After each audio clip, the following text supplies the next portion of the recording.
Tá bom, então bem-vindos aí a todos ao nosso segundo Journal desse ano. Primeiramente, então, queria agradecer aí a todos os nossos patrocinadores que nos permitem estar aqui hoje com essas pessoas para falar de um assunto tão interessante, desafiador, mas interessante, né? Então, hoje a gente vai fazer a discussão de um artigo e para isso a gente tem o Dr. Conrado Alvarenga, né, andrologista, da Vida Bem-vinda, do Fertigroup, que vai fazer essa apresentação desse artigo, né, e apresentar o tema também. E como debatedores temos o Dr. Cauí, também andrologista da Vida Bem-vinda Fertigroup, e o doutor Fábio Pascoalotto, andrologista e diretor da Conception Centro de Reprodução Humana. Então, primeiramente, muito obrigada aos três por aceitar esse desafio. É a primeira vez, então, que a gente está testando esse modelo de discussão de artigo. Espero que seja muito proveitoso. E vocês podem, né, fazer a dinâmica que a gente estava falando, né? Então, o doutor Conrado pode ir apresentando os slides, vocês podem ir comentando, né, acima do que ele for falando. E pessoal da plateia online aí, se vocês quiserem também, né, então o doutor Conrado deu a liberdade, de, se vocês quiserem abrir o microfone, fazer alguma pergunta, né, algum comentário ao longo da aula, vocês podem.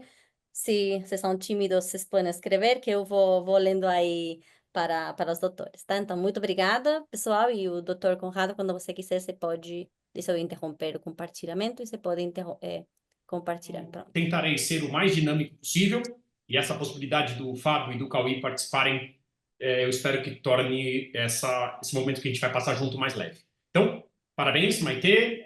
Muito obrigado, Fábio, por estar conosco. Eu e o Cauí, a gente já aprende há muito tempo com aquilo que você escreve. Então, para nós, você ter aceitado estar conosco é muito importante, aumentou muito a responsabilidade da minha apresentação. E a possibilidade de a gente trocar informações durante a apresentação é para a gente aprender mais ainda contigo. Como é um artigo muito denso, então aqueles que tiveram a oportunidade de ler, e eu duvido que foram muitos, porque muita gente parou no meio, como é um artigo muito denso, muito complexo, de muita genética, de muita hipótese, eu tentei desenhar primeiro um cenário do tema.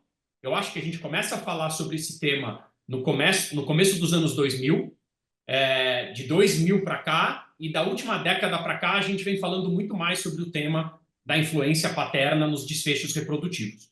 Embora eu sinta que na nossa prática clínica a gente ainda fala pouco isso com o casal. Isso ainda é deixado de lado quando a gente atende um homem de 58 anos, 54 anos, 60 anos. A gente não sabe essa idade ao certo, mas eu acho que a gente aborda ainda pouco isso com o casal na nossa prática clínica. A gente ainda analisa os parâmetros espermáticos desse homem, mas a gente esquece que tem muita coisa por trás do espermograma. Então, a gente quebrou um paradigma social nas últimas 2 décadas. É fato que a decisão de ter filhos está acontecendo cada vez mais tarde. Homens estão tendo mais filho depois dos 35 anos. Veja que o aumento de homens que tiveram filho depois dessa idade é bastante significativo na última década.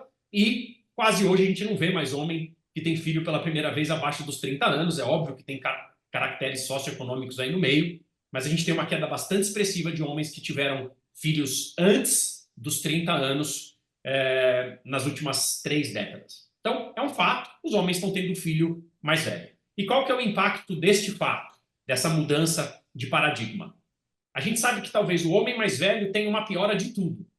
Piora o espermograma, demora mais para engravidar, independente da idade da mulher e de outros fatores, quando você ajusta. Piora os desfechos da medicina reprodutiva, e se ele passar por tudo isso, pela piora do espermograma, pelo tempo maior para engravidar, pelos desafios dos piores desfechos na medicina reprodutiva, ainda assim ele tem um aumento de risco de transmissão de uma série de doenças para os seus filhos. Ok, não poderia deixar de prestigiar o Fábio. No começo desse século, veja aqui, nós estamos falando de um artigo de quase 20 anos atrás, Você vê que ele está me chamando de velho, hein? Ele está me chamando de velho, mas tudo bem. Não, mas não. E eu quero também brincar que o título é bem chamativo também, mas no começo do século já se estudava a ideia de que casais com homens mais jovens demoravam menos para engravidar. O que esse trabalho, o resumo dele, traz para nós de mensagem em 2008?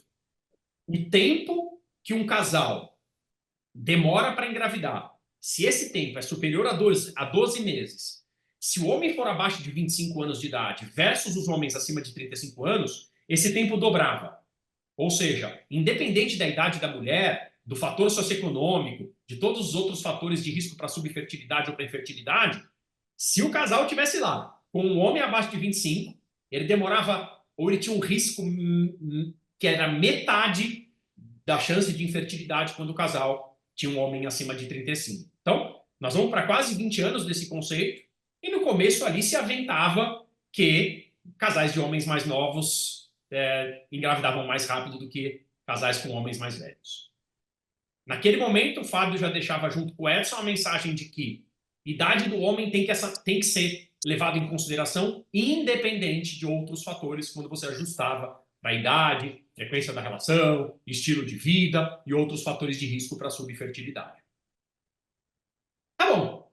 Ok. Começo do século, começou a nascer a ideia de que homem mais velho demoraria mais para engravidar, independente da idade da mulher, mas isso aconteceria por quê? Será que é porque o espermograma desse homem mais velho piorava? Sim, essa é uma meta-análise grande, 7 anos depois da publicação do trabalho do Fábio. Olha o número de amostras espermáticas, é muito relevante, são quase 100 mil amostras, é bem interessante esse trabalho, e essa meta-análise mostrou que tudo piorava. Concentração, volume, motilidade progressiva, morfologia, a possibilidade da reação acrossômica, integridade do DNA. Lembrem que, se a gente for pensar 10 anos atrás, a facilidade que a gente conversa hoje sobre fragmentação do DNA, integridade do DNA, o Fleury, em São Paulo, por exemplo, em 2015, nem fazia exame de fragmentação de DNA. Então, era um tema que vinha nascendo, que ganhou muita força na última década, mas a gente sabia sim que o espermograma piorava com homens mais velhos. Se quiserem comentar alguma coisa, fiquem à vontade. Então, sabia-se que demorava mais para engravidar e que o espermograma piorava a partir do momento que o homem envelhecia.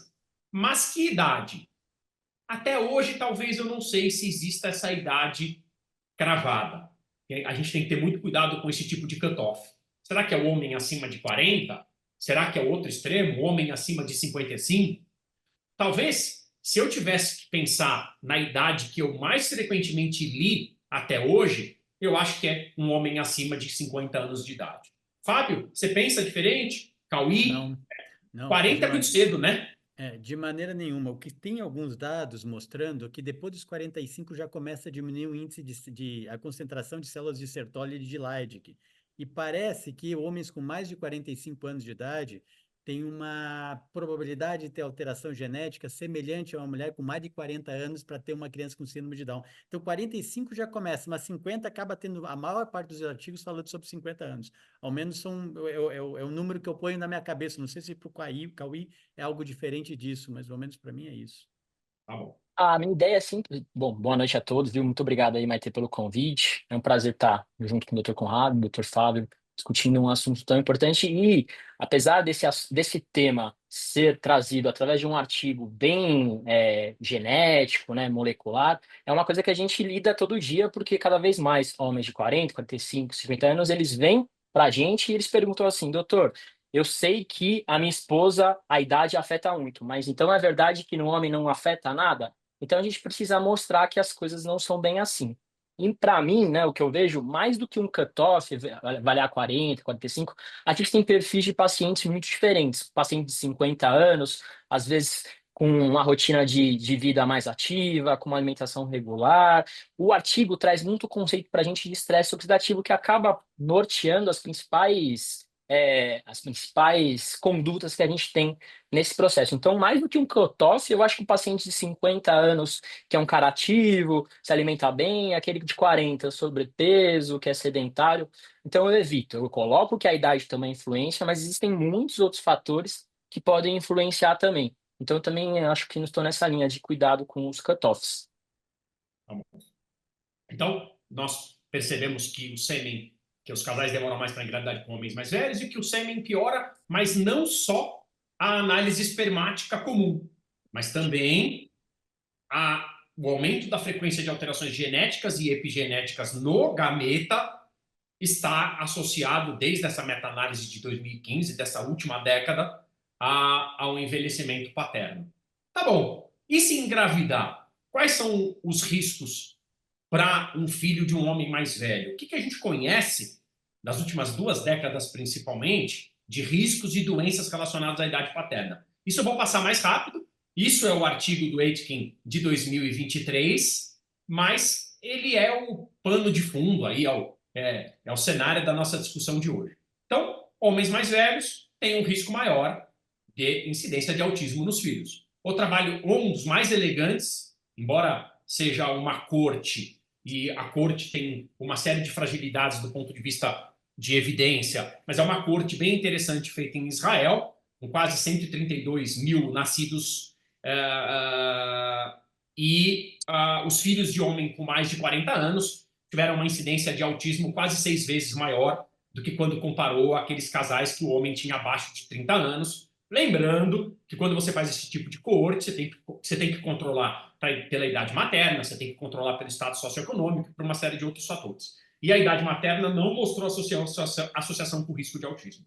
Então, olha, há quase 20 anos atrás, um dos primeiros trabalhos das primeiras coortes que mostravam que o autismo tem uma relação muito direta com a idade do pai. Embora essas doenças sejam tenham gênese multifatorial, não é só a idade do pai em si, mas a idade paterna sim aumenta o risco da incidência de autismo, né? Aqui você vê que o cutoff que ele usa é 40 anos no trabalho, né? Tudo bem que no saco dos 40 anos está todo mundo para frente. Ele não mostra no paper como se distribui essa idade no grupo acima de 40.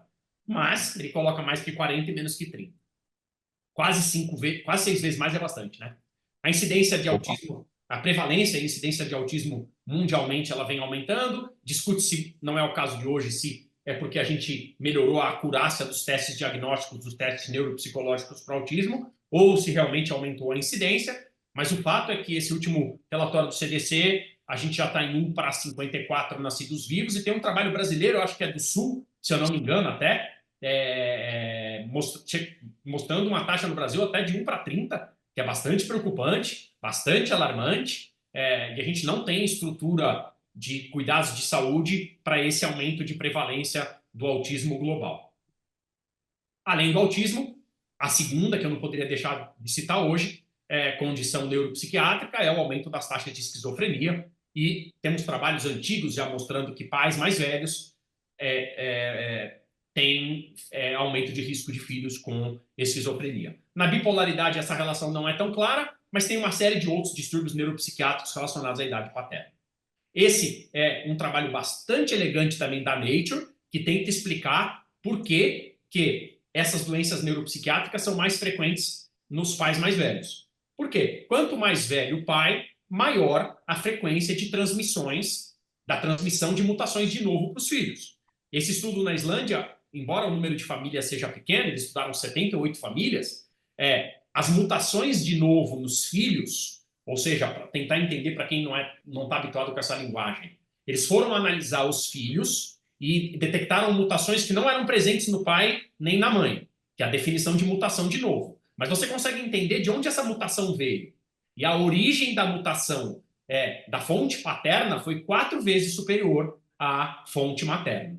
Mostrando, talvez, que nessas crianças, essas mutações dessas crianças nascidas na Islândia, quando o pai é mais velho, ele fala que as mutações aumentam até 2 mutações novas para cada ano a mais do pai, comprovando que linhagem germinativa masculina traz muito mais mutação de novo para os filhos do que a feminina. E a hipótese é que a gente tem uma divisão celular de célula germinativa contínua, que a mulher não tem. Onde você tem muita replicação, você tem o aumento do risco de um erro, e a gente vai falar um pouco mais à frente se a gente não reparar esse erro, e se esse erro for um erro que vai levar uma célula chamada de egoísta que vai conseguir formar uma gangue dentro do testículo. Esse estudo na Islândia, da Nature, mostrou que um homem de 40 anos transmite até 65 mutações de novo para um filho, comparado com 25 mutações de novo para um homem mais novo. Lembrem uma coisa, quando eu falo mutação de novo, não é necessariamente algo ruim, tá? uma série de mutações de novo são importantes para até vantagem Evolutiva. evolutiva.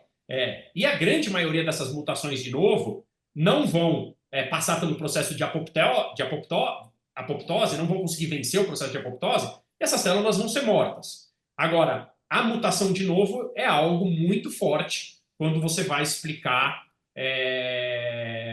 o aumento da incidência dessas doenças de pais mais velhos. Pais mais Conrado, velhos transmitem mais mutação para os filhos. Ponto. Isso é fato. Não está mais em discussão isso, ok? uma coisa interessante que ele aborda, não nesse paper, mas nesse outro que você comentou mais antigo, é a questão dos telômeros. Os telômeros são estruturas que a gente tem nas extremidades dos cromossomos e são estruturas que são adquiridas através do componente genético paterno. Então, por muito tempo se acreditou que quanto maiores os telômeros, maiores eram as probabilidades desse paciente estar relacionado com longevidade e tudo mais. Mas você adquirindo telômeros maiores e adquirindo isso do pai até do avô, você tem uma probabilidade das suas células germinativas acabarem realizando maiores ciclos celulares e com isso as chances que você tem de erros, né, de replicação, que ele fala, são maiores. Então, a estrutura do telômero, que cada vez a gente está relacionada com a questão paterna, também pode estar relacionado com um aumento de incidência até de câncer de pulmão, que o outro artigo traz. Então, sempre cai nessa linha que você comentou de adquirir o material genético de uma estrutura importante paterna. Muito bom. Tá bom. Então, se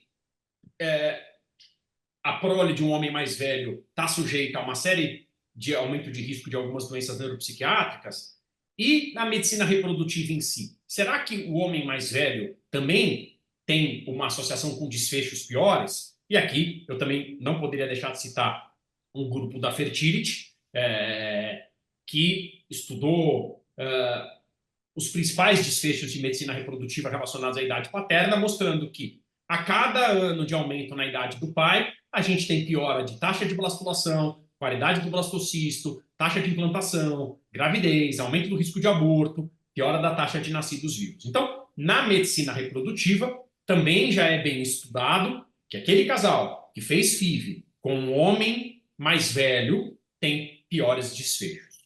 Uma coisa que eu queria lembrar, que é importante, que é prática, que geralmente esse homem mais velho que está tentando engravidar, 52, 57, 49, 61, é muito frequente que ele já tenha sido pai anteriormente, não é, Cauí? Não é, Fábio? Assim, É muito frequente que ele esteja num cenário com 52 anos, num segundo relacionamento, com 58 anos, num segundo relacionamento, não pesa, né? com Na 50 realização. anos, no segundo relacionamento. E muitas vezes ele não entende que com um espermograma supostamente normal, ainda assim ele carrega um risco aumentado da transmissão de doenças para um segundo filho ou um terceiro filho, se ele tiver filhos de um relacionamento anterior.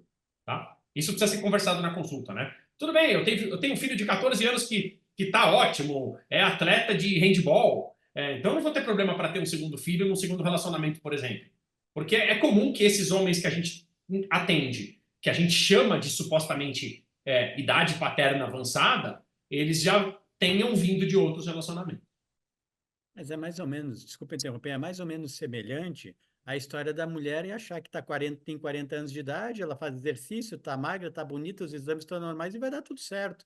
A gente tem que explicar isso aí para o homem também, que a coisa não é bem assim. E a coisa é até mais profunda no homem, porque muitas vezes no espermograma convencional tu não vê absolutamente nada. A coisa é mais profunda ainda. Então é isso, eu acho que é explicar, é conversar e dizer, olha, meu amigo, tu pode ter 45, 50, 55, pode ser atleta, pode fazer o que tu quiseres.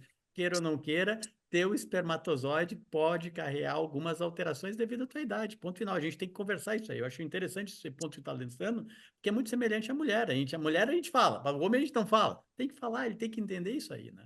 E isso é uma das coisas que o Aitken deixa de mensagem do paper.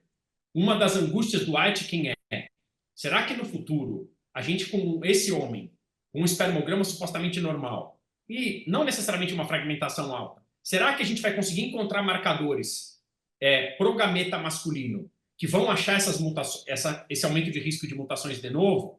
Será que a gente vai encontrar esses gametas mutados egoístas, selfish, que conseguiram escapar da apoptose. Então, os testes que a gente busca para o futuro são, no paper ele fala, para tentar responder essa pergunta, essa dúvida que o Fábio deixa.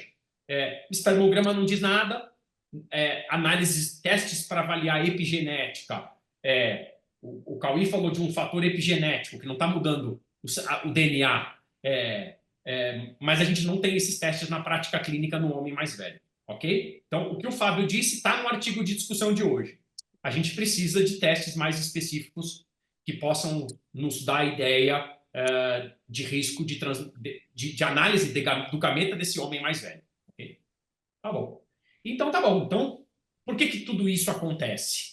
Piora do desfecho reprodutivo, aumento do tempo para engravidar, aumento de uma série de doenças. Eu citei neuropsiquiátricas, mas eu poderia citar muitas outras doenças associadas ao envelhecimento paterno. Quais são os possíveis mecanismos que levam a isso? A gente chega no nosso artigo. Tá? A gente sabe que o envelhecimento paterno está associado ao dano oxidativo do DNA. A gente tem uma série de alterações epigenéticas múltiplas e progressivas no homem. A gente vai falar um pouquinho sobre elas. E a gente tem, como eu disse, um aumento de mutações de novo.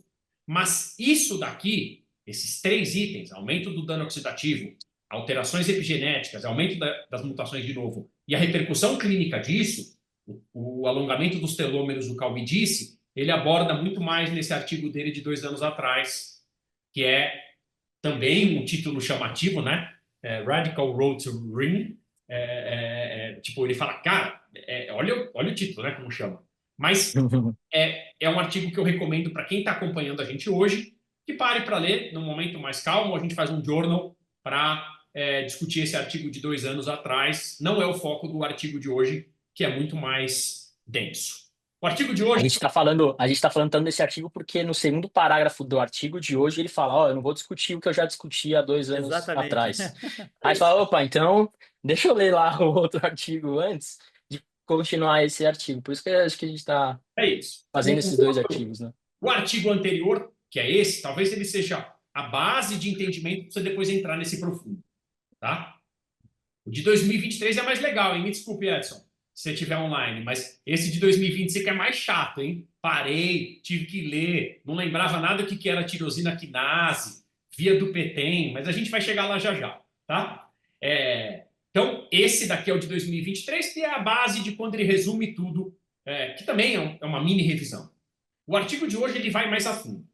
Ele tenta explicar quais são os possíveis tipos de alterações genéticas e epigenéticas que vão aparecer na prole, como essas mudanças e essas alterações acontecem, então a gente vai falar sobre as hipóteses, e se no futuro a gente vai conseguir, na prática clínica, diagnosticar e prevenir essas hipóteses. Será que a gente vai ter um teste para o pai de 57 anos, numa análise espermática que fale, olha, aqui está a sua análise de alterações possíveis que você pode transmitir de novo para o teu filho.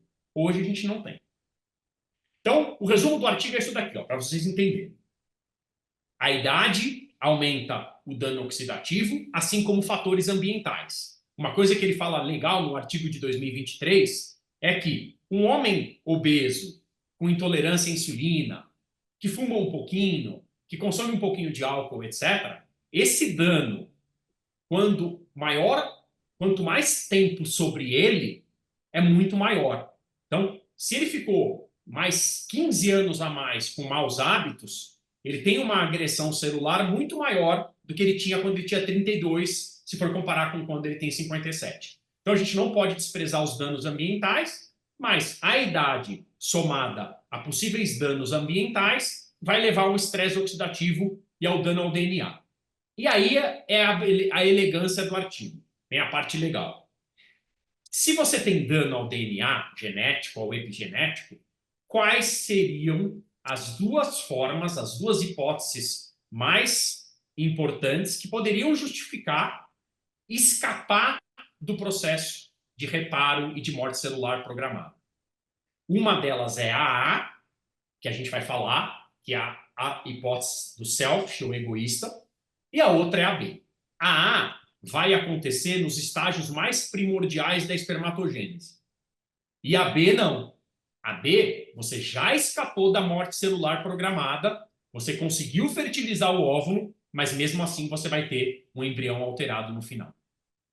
Tá bom? Isso é o artigo. É tentar entender como é que você escapa da morte celular programada na via A, que é o selfish, e como é que você escapa... e se você escapou da morte celular programada, que eles falam que é o BER pathway, que é Base Excision Repair, a gente faz isso o tempo inteiro, tá? E é super eficaz isso. Resolve 85% das mutações, é detectado, apoptose e resolveu. E não é só apoptose, existem outros mecanismos e outras vias de morte celular programada, mas ele não dá muita ênfase para isso. Ferroptose e outras também, que são responsáveis para que a gente tenha um controle celular o tempo inteiro. Tá? Quando a gente perde isso, a gente vai ter célula mutada se multiplicando. Então, o A, vamos lá. Quais são essas duas vias de escape de morte?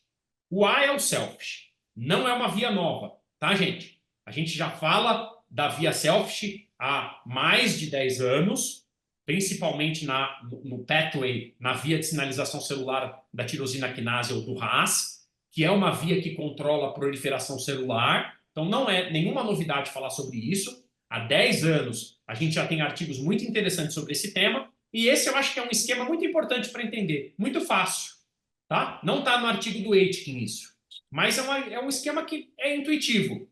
As células se multiplicam, se em determinado momento uma célula mutante escapar do processo de controle celular e gerar filhas, ou seja, uma linhagem de células mutantes, e essa célula mutante, stem cell, vai gerar um esperma mutante egoísta ou com vantagens de replicação, a gente vai ter um nicho nos testículos, nos túbulos seminíferos, de células, desde a linhagem germinativa mais precoce até os espermatozoides mutantes. Esses seriam os egoístas, esses seriam aqueles que conseguiram escapar do processo de morte celular programada.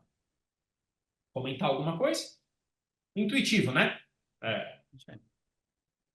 Então, nos estágios mais iniciais, uma célula consegue evitar a morte celular programada, ela consegue adquirir uma vantagem proporcional de proporcionar à sua linhagem que se multiplique, e essa hipótese da seleção egoísta vai fazer com que essas células mutadas se expandam clonalmente.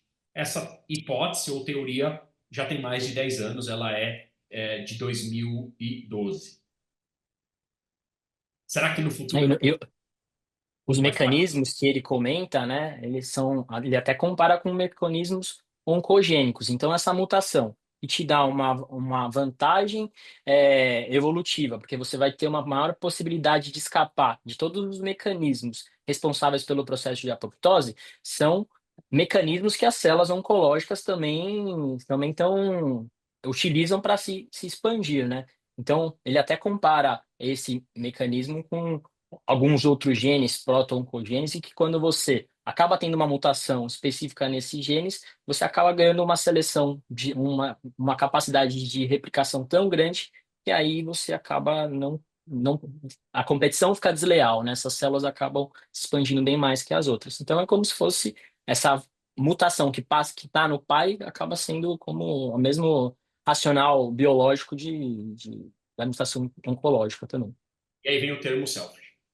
O testículo do homem mais velho, em teoria, teria nichos de células mutadas que conseguiram escapar da apoptose.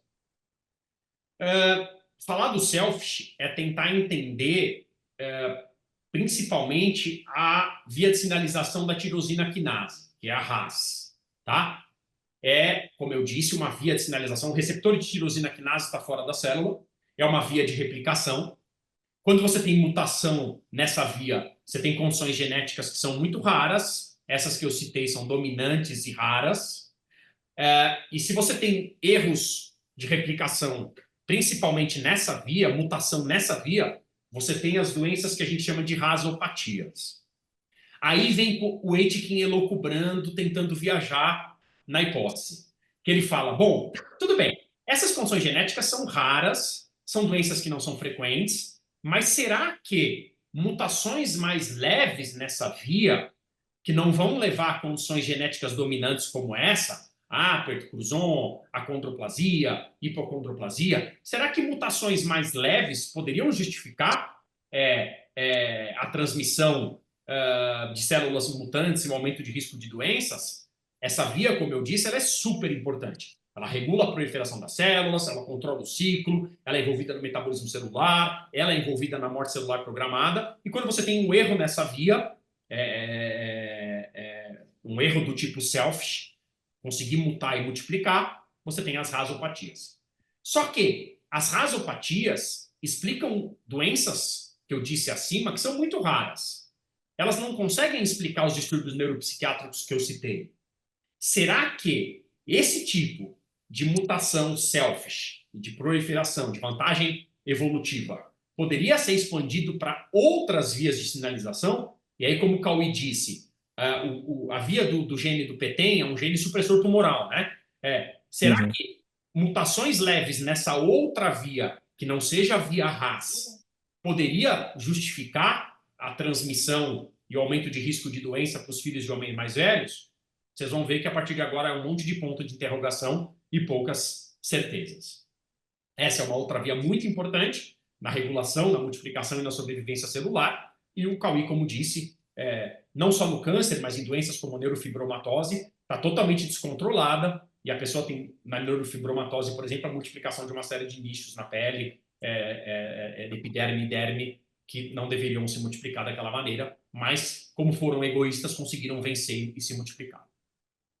Então, ele deixa essa dúvida no ar.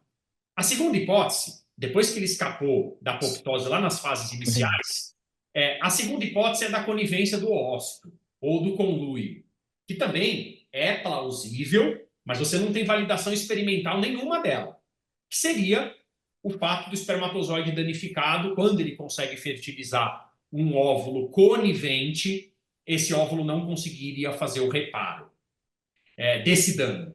E se o óvulo não consegue fazer o reparo desse dano, a gente vai ter um embrião mutado. E aí vem a ideia de que óvulos de mulheres mais velhas, quando recebem espermatozoides que escaparam do processo de morte celular programada, também perdem a capacidade de reparo dessa mutação. Algum comentário?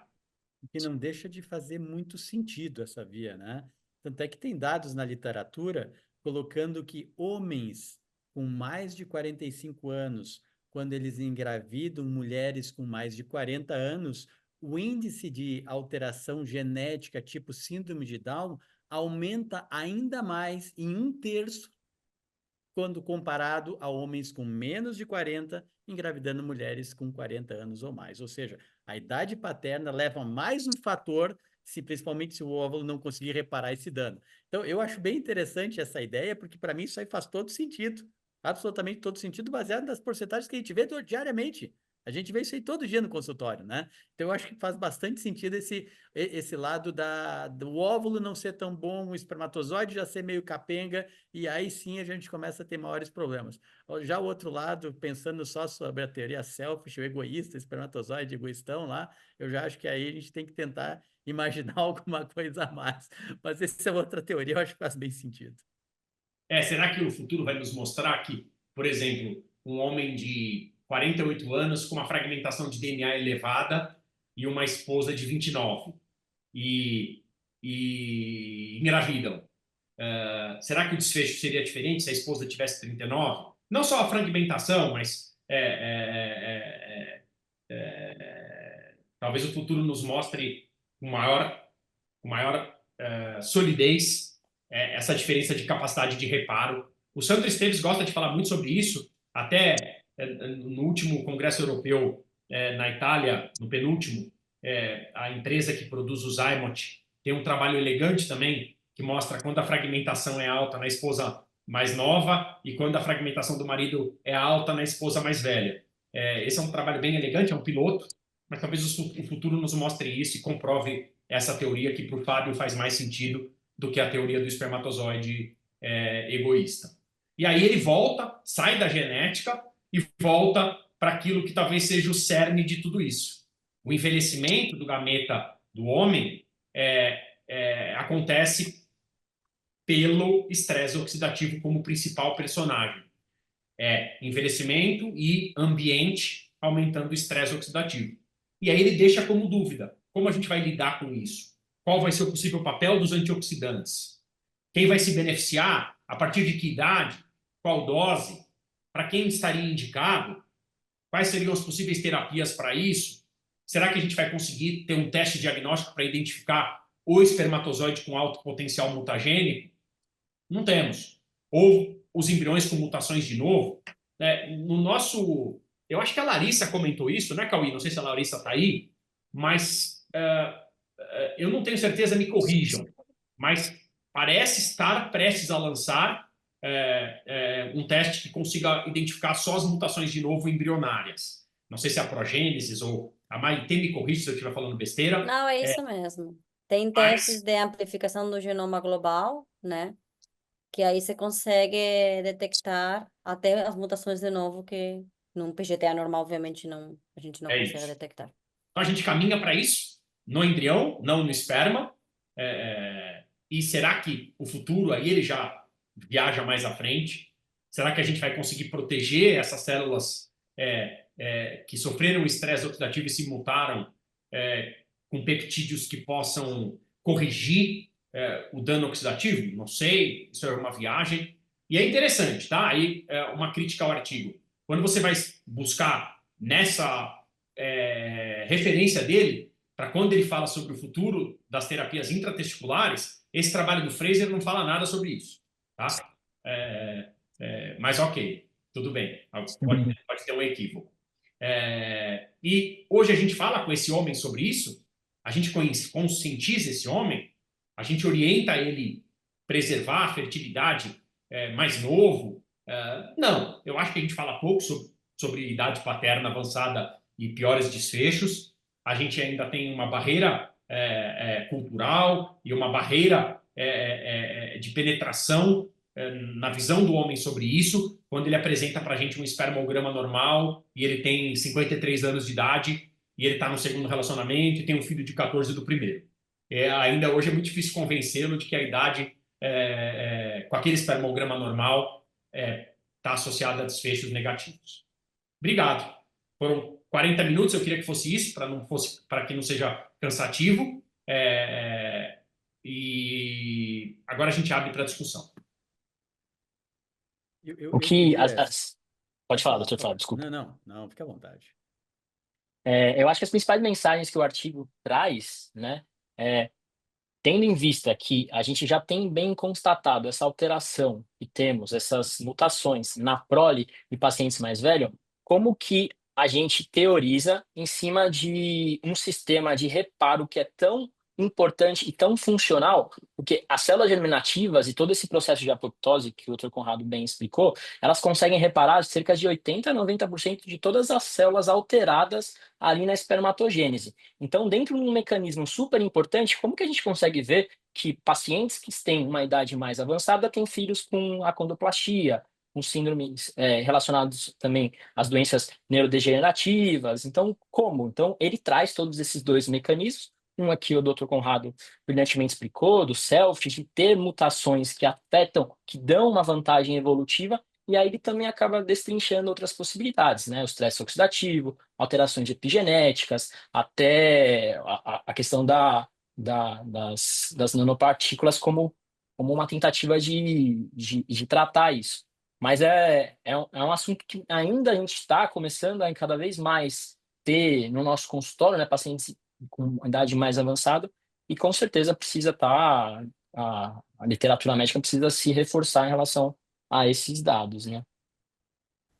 Tudo bem. Eu só queria fazer uma pergunta agora para o Conrado, para o Cauí, que agora que eles estão experts, então, em todas as patologias, principalmente decorrentes da idade masculina e o envelhecimento, chega um paciente de 58 anos de idade no consultório, querendo engravidar pela segunda vez, afinal de contas, como acho que foi muito bem comentado aqui, provavelmente esse paciente já tenha um ou dois filhos de um relacionamento anterior, e ele se apaixonou loucamente pela gatinha de 25 anos de idade, e ele quer realmente ter um filho com ela.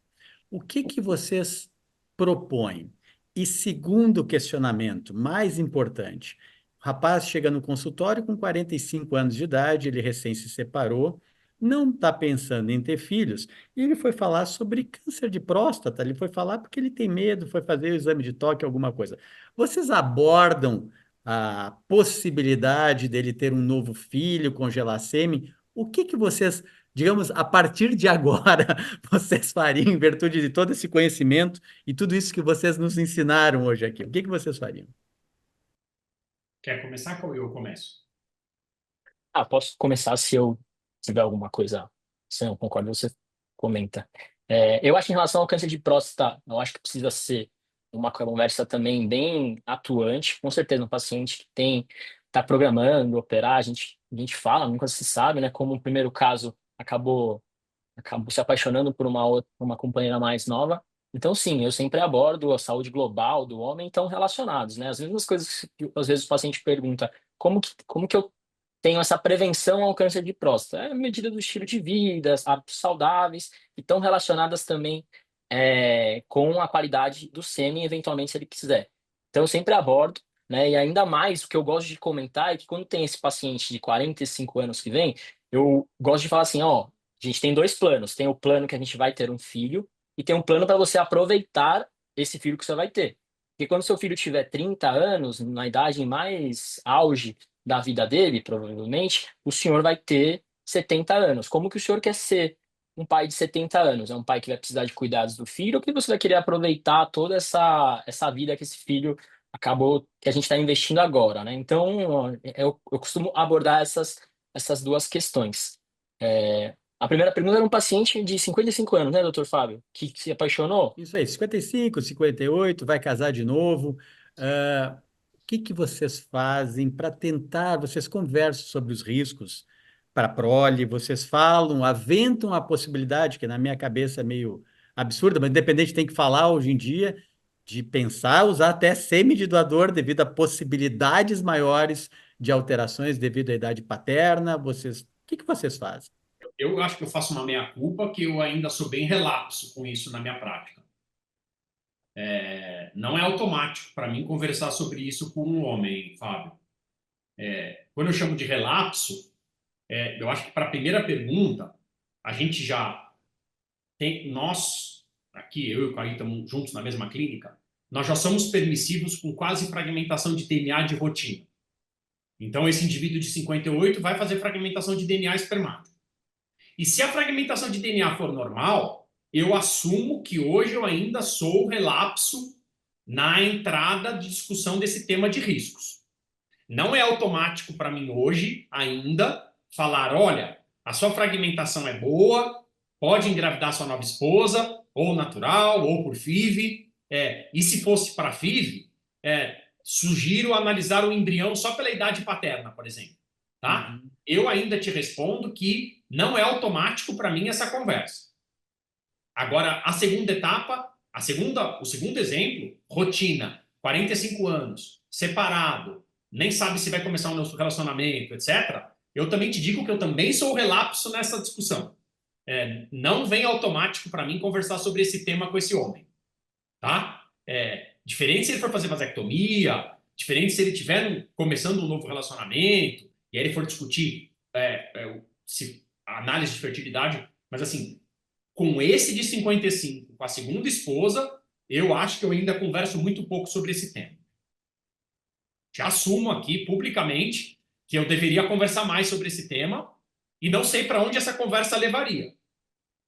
Porque ela só vai levar para medidas extremas, eu acho que a hora que esse casal tiver desfechos muito ruins, e aí você trouxer para a mesa a discussão da idade paterna avançada. Mas quando eu uso a palavra relapso, é que eu abordo menos do que eu deveria abordar, e a gente pode ter um filho autista aí, dos 55 com 25, cuja bagagem paterna foi 6 vezes superior de chance do que a esposa de 25. E você, Fábio? Pois é, tu sabe que eu vou ser bem sincero com vocês, cada vez eu mais falo, o homem com mais idade, por exemplo, esse homem de 45 anos de idade, eu falo, olha, vem cá, tia, pensa em ter filhos no futuro? Eu não sei, doutor Fábio, tu não sabe, eu não sei se eu quero, tá, mas e se tu conhecesse uma guria e ela quisesse, ela gostasse de ti, tu ia querer ter filho? Tá, tu sabe que sim, eu falo sobre congelamento. Eu falo Entendi. sobre congelamento para esse cara. Ele disse, então tá, então vamos falar de congelamento. A decisão é tua. Esse homem de 58 anos de idade, eu vou realmente pincelar. Eu converso alguma coisinha. Principalmente se essa mulher tiver 35, 40 ou 40 e poucos e um MH extremamente baixo. Se ela está pensando em usar ovo doação, cara, eu sou obrigado a falar em pensar sobre o espermatozoide. Porque se ela vai se propor a fazer isso, eu tenho que falar. Aí eu falo. Aí eu vou, jogo todas as cartas. Boto tudo na mesa. Olha, o negócio é o seguinte, negão. Olha, tá acontecendo isso aqui. Tu escolhe, mas olha a chance, é disso, disso, disso, daquilo. A escolha é tua. Tu que sabe o que tu quer fazer, né? Mas se ela é mais jovem, eu posso até ver o que ele acha, mas não é algo que eu faço todo dia. Mas, assim, em virtude de tudo isso que a gente está vendo nesses últimos anos, eu acho que no final a gente tem que repensar, né? Se a gente não precisa conversar um pouquinho mais. Eu acho que o estudo da qualidade do óvulo, ele é muito claro. A gente sabe que o óvulo repara muito dano e muitas vezes a gente não fica nem sabendo o que aconteceu, se o espermatozoide era ruim ou não. Mas, se o óvulo já tem uma certa idade, bate, aí sim que eu acho que a gente tem que estressar esse assunto do homem, porque a gente precisa entregar um gameta masculino de melhor qualidade. O que o André pergunta aqui, oi André, o que o André pergunta aqui, o Aitken também fala no artigo. Será que quando você tem desfechos piores na medicina reprodutiva de homens mais velhos, será que é diferente se a técnica é ICSI ou FIV clássica ou gravidez natural? Ele joga essa pergunta no ar. A pergunta para tua pergunta, a resposta para tua pergunta eu não sei. Se você quiser comentar, fica à vontade. Mas o Aitken no artigo fala isso, mas ele deixa como uma dúvida no ar. Mas eu já aprendi com o Fábio de que tem que trazer esse tema para a mesa. Esse tema não é conversado. Quando tem o espermograma normal e olhe lá se fez a fragmentação e o desfecho é ruim, abortou, foi mal em taxa de fertilização, formou só embriões alterados, isso não é conversado do possível papel da idade masculina na prática. Eu sinto isso. Isso ainda é muito pouco conversado. Legal, Conrado. E eu queria ouvir o Fábio aí. Fábio, sabe, você acha que tem alguma influência aí a cauda do espermatozoide, que é rico em mitocôndrias, que pode ter as alterações aí também? Isso pode aumentar o risco de malformação? Até, ao menos, ó, quão longe eu sei, quão longe eu estudei sobre isso. Em primeiro lugar, prazer te ver, né, André? Igualmente. Eu realmente eu não acredito. Eu acho que realmente está muito relacionado cada vez mais ali com a parte do DNA do que outra coisa, né? Com a parte ali da cabeça, ali que eu acho que a resposta tá por aí. E acho que ainda está a resposta ainda mais na qualidade do óvulo do que o espermatozoide. Sabe como é que eu sempre comento, André? Ao menos parece uma linguagem meio chula, mas eu sempre falo isso.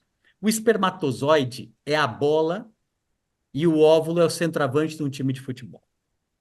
O que eu quero dizer com isso? Centroavantão é bom, é um Ronaldo fenômeno. Pode vir uma bola mais ou menos jogada, ele repara essa bola mal jogada, ele dá um jeito, dribla um, dribla dois, outra vez faz gol. Mas se a bola não é muito boa, ou se o espermatozoide também não é muito bom, talvez eu vou chutar a bola e vou jogar lá no quinto dos infernos. E se a bola for furada, ou seja, o espermatozoide de má qualidade, péssima qualidade, a bola nem chega perto do alvo. O que eu quero dizer com isso? A chance de um DNA de um óvulo reparar vai ser muito pequena de conseguir resolver. Então, ainda na minha concepção, ao menos o que eu acredito, é que o óvulo ainda manda na história. Porém, com o passar de idade, cada vez mais nós vemos mulheres com mais idade tentando engravidar e a nossa alimentação sendo cada vez pior, os hábitos de vida, infelizmente, sendo piores, índice de sedentarismo, obesidade cada vez maior. Evidentemente que isso vai impactar negativamente na qualidade ocitária. E isso vai fazer com que eu diminua, então, essa capacidade de reparo desse óvulo quando eu encontro um espermatozoide de má qualidade. É isso que eu acredito. E vocês indicam PGTA para esses casais que o homem tem mais de 45 anos? Fábio? O que vocês fazem, Guris? Para mim, bom, então eu vou responder. É Eu, para eu, o grupo, tá, inclusive. quando o paciente tem mais de 50 anos, é certo que eu vou falar sempre. Eu sempre vou falar dessa possibilidade. tá? 50 45 anos. anos, 45 anos, diz, olha, tu queres fazer, já começou a aumentar a incidência. Se ela tem mais idade, mais de 45, com certeza, nem se questiona, porque aí eu tenho o problema da idade da mulher, né? Mas digamos, ele tem 50, ela tem 35, 30, eu vou falar da possibilidade, eu vou indicar, claro, a gente indica. Eu não sei se o paciente vai querer fazer, mas a gente indica, eu indico. Obrigado. Eu gostaria de usar a sua figura de linguagem, doutor Fábio. Então, já que o centroavante a gente não sabe se é tão bom, vamos treinar o quanto antes para o passe vir redondo, né? Então, vamos na Exatamente. academia, vamos utilizar os antioxidantes, vamos ver se tem uma varicocele.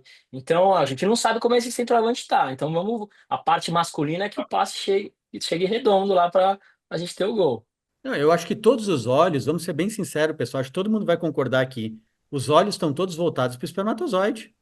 A gente está chegando a um ponto que, em termos de qualidade ossária, tudo que se pode ser fazer de estímulo está chegando no limite. É difícil surgir alguma coisa mais nova. O que que eu posso melhorar? O espermatozoide. Essa é a grande verdade. A gente tem que estudar mais o espermatozoide. Por isso que eu parabenizo todo o pessoal do grupo por um artigo tão importante que a gente tem que trazer à tona. E a gente tem que conversar. Eu acho que cada vez mais o estudo do espermatozoide vai ser necessário, porque é ali que a gente vai encontrar uma mudança entre um positivo e um negativo, entre uma malformação ou não ter uma malformação. Então, parabenizo realmente pela escolha do artigo, porque eu acho que é por aí. Maite? Pessoal, eu tenho uma dúvida, tá? Comunal clínica, que na verdade é uma dúvida que eu sempre tive, tanto para fator masculino quanto para fator feminino, que é a questão do tratamento com antioxidantes. Tá? Eu que venho, né, da biologia celular, né, molecular, eu estudo muito estresse oxidativo lá na minha pós-graduação. Eu sempre me perguntei, e ele fala no artigo, né, de até que ponto a gente pode estar melhorando a qualidade dessa célula com um antioxidante, ou pode estar piorando por a gente desbalançar e criar um estado mais redutivo, por exemplo, né? E esse é um assunto muito, para mim, é uma incógnita, né? Porque muitas pessoas falam, né? Eu, inclusive, falo isso, né? Ah, suplementa se tem déficit, né? Se tem um déficit de uma antioxidante, de uma vitamina. Mas tem diferentes cutoffs para diferentes idades, quer dizer, o homem mais velho vai precisar do mesmo tanto de antioxidante que o homem mais novo, então a gente pode ser, né, basear do mesmo cutoff? Não, né? Então, como vocês lidam com isso na prática, né? Porque eu vejo até muitos pacientes, né, principalmente mulheres, né, que estão, né, tomando todas as vitaminas do mundo sem pensar muito também por várias questões, né? Então, como vocês lidam com isso assim no dia a dia? Bom, posso começar. Eu acho que a prescrição de antioxidantes globalmente é uma zona, Maite. Tem um estudo interessante do Ramassami, talvez de 2 ou 3 anos atrás, que ele tenta reunir quais os principais antioxidantes citados na literatura e comparar com os 5 principais antioxidantes prescritos nos Estados Unidos. E não bate, cada um tem sua receita, as fórmulas comercialmente disponíveis, as doses são muito baixas, o que a gente tem no Brasil comercialmente disponível é zero, então é um tema espinhoso, pouco homogêneo. Não acredito que na prática clínica hoje as pessoas mudem dose baseado em idade. Eu vejo na prática clínica um grande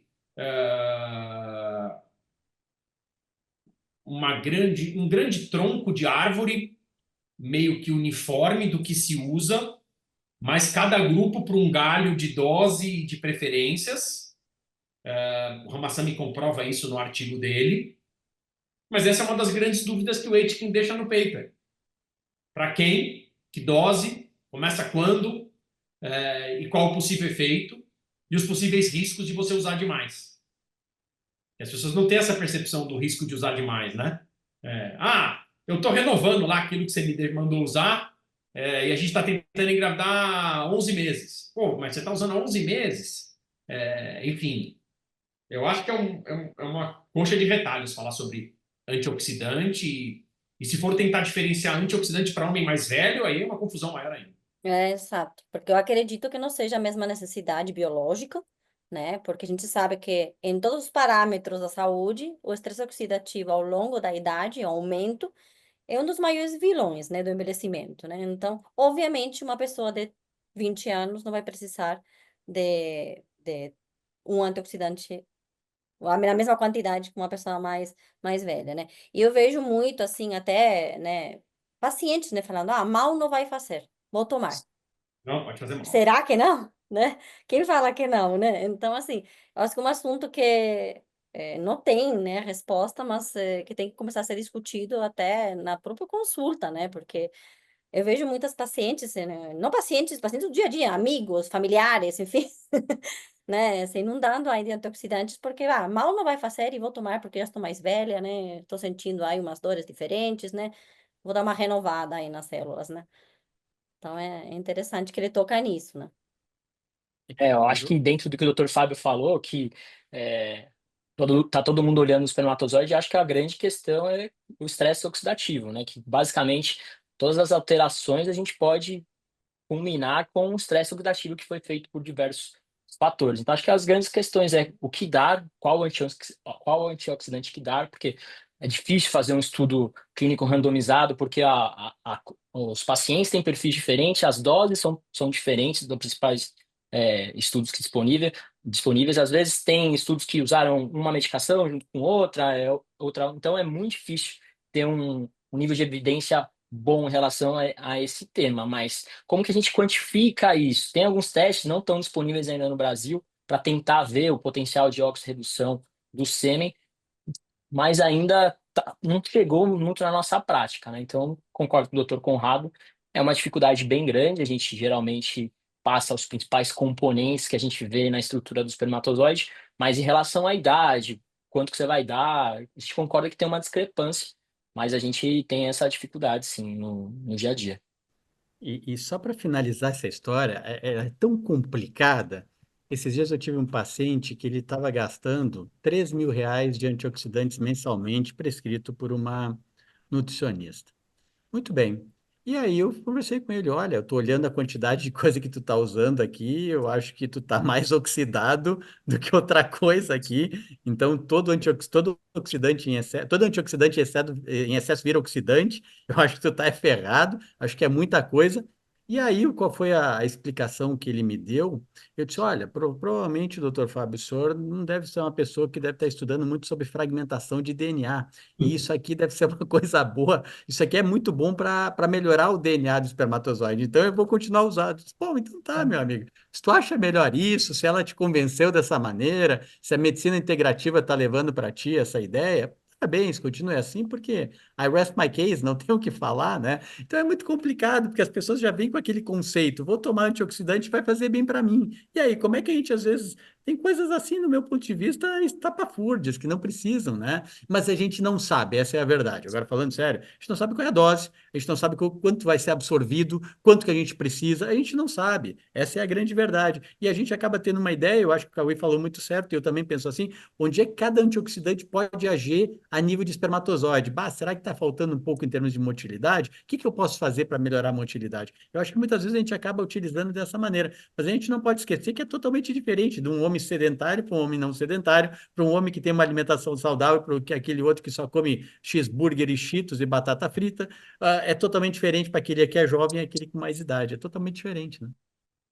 Conrado, Se o cara tem esse perfil mais sedentário, falou, ó, ajuda, mas não vai ser isso que vai resolver É nosso isso aí. problema, né? Se você achar que vai ser isso, vai resolver todos os nossos problemas se você continuar essa alimentação e ser sedentário e ter essa varicocele que você tem e não quer operar, eu acho É, que nem precisa comprar, porque a gente tem problemas maiores para enfrentar. é verdade. Conrado, posso fazer mais uma pergunta? Oi, André.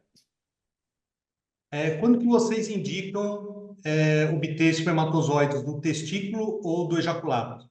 O homem tendo espermatozoides e a fragmentação alta, ou usar o Zymot, quais alternativas que vocês utilizam? Quando que faz a opção de fazer a punção ou até o TESE? Eu acho que os poucos e raros casos que a gente usou testicular já faz bastante tempo. a gente praticamente não adota a conduta do testicular na fragmentação alta, apesar de quem defender essa ideia, a ideia é que se a fragmentação for persistentemente alta, com desfechos negativos na FIV, coloque na mesa a possibilidade de usar espermatozoide testicular. Mas a gente, na prática clínica, além de quase não ter feito casos como esse, nós hoje temos resultados entusiasmantes com o Zymot quando a gente analisa a fragmentação pós-placa. Tá? Eu me lembro de 2 casos, talvez, que tenha feito testicular, meio heróicos, tipo 7 estimulações, 8 estimulações, frag persistentemente alta, já tentou de tudo, antibiótico empírico, antioxidante, operou varicocele. São indivíduos que supostamente têm processos inflamatórios crônicos no trato ejaculatório e tem aquela frag de 40, 50, 60, 40, 50, 60, 40, 50, 60. E você já tentou de tudo e o desfecho na FIV é ruim. Mas eu te diria que a gente praticamente não tem a conduta de buscar espermatozoide testicular. Quem é o maior defensor, talvez, dessa estratégia no Brasil e fala muito sobre isso é o Sandro. Eles fazem de rotina na Androfert. Às vezes eles fazem testicular com ejaculado no mesmo caso para comparar o desfecho. A gente adota pouco essa prática. O Cauê eu acho que nunca viu. E hoje a gente escolhe a método de seleção de Zymot. E aí sobra um grupo muito específico e dificílimo, que é aquele que ejacula quantidades mínimas, tá? Que você conseguiu fazer a fragmentação de DNA e ela é altíssima e você não consegue recuperar esperma pós-Zymot. Esses são os mais dramáticos, tá, André? Eu estou falando pacientes que ejaculam quantidades que, se você, às vezes, não conseguiu 200 células para fazer um alisperme, a frag é alta, mas a Thaís, andrologista, fala: eu não consigo recuperar nada após Zymot. Embora o fabricante disse que você pode colocar qualquer coisa que você vai recuperar móvel depois. Esses são os mais dramáticos.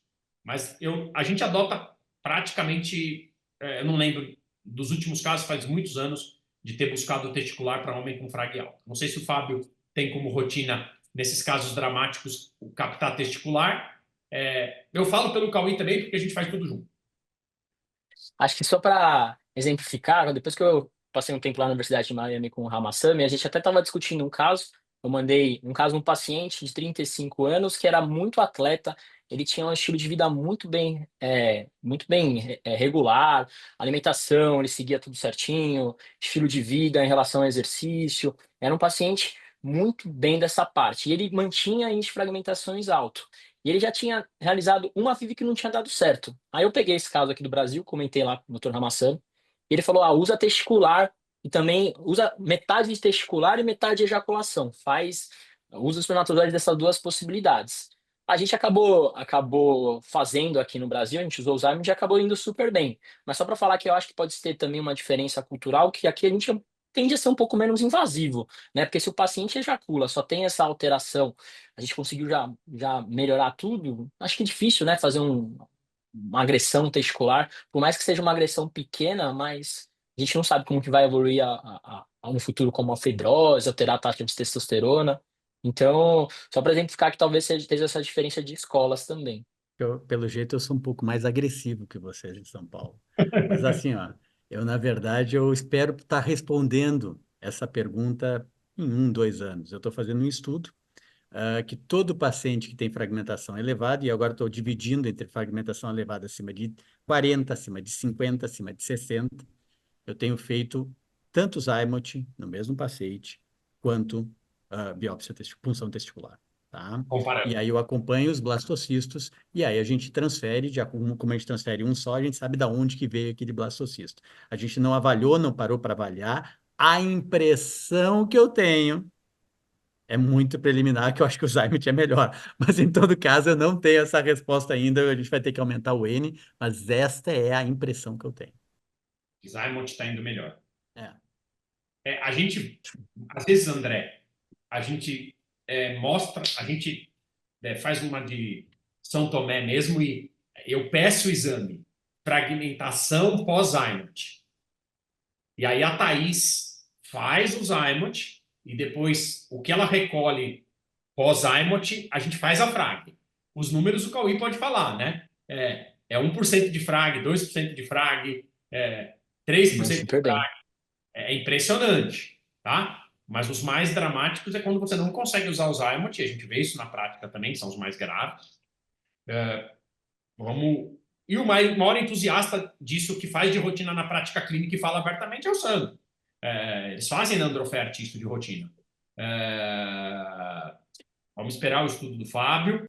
Não, eu espero que em 2, 3 anos eu tenha completado, mas assim, ó, a realidade é a seguinte: se a fragmentação ela é devido ao estresse oxidativo que está no epidídimo, provavelmente fazendo o Zymote ou indo para o testículo eu vou encontrar melhor resultado, sem dúvida nenhuma, do que se eu fizesse simplesmente ejaculado. Só que se o problema da fragmentação for intratesticular, bom, aí são outros 500. Talvez aí, neste caso, a punção direta lá na fonte, lá no testículo, talvez eu encontrasse melhor resultado. Depende, no meu ponto de vista, do sítio da fragmentação de DNA. Se é estresse oxidativo ou não. Se o estresse oxidativo está presente, muito provavelmente o Zymote vai ser melhor. Se não, provavelmente o testículo vai ser melhor.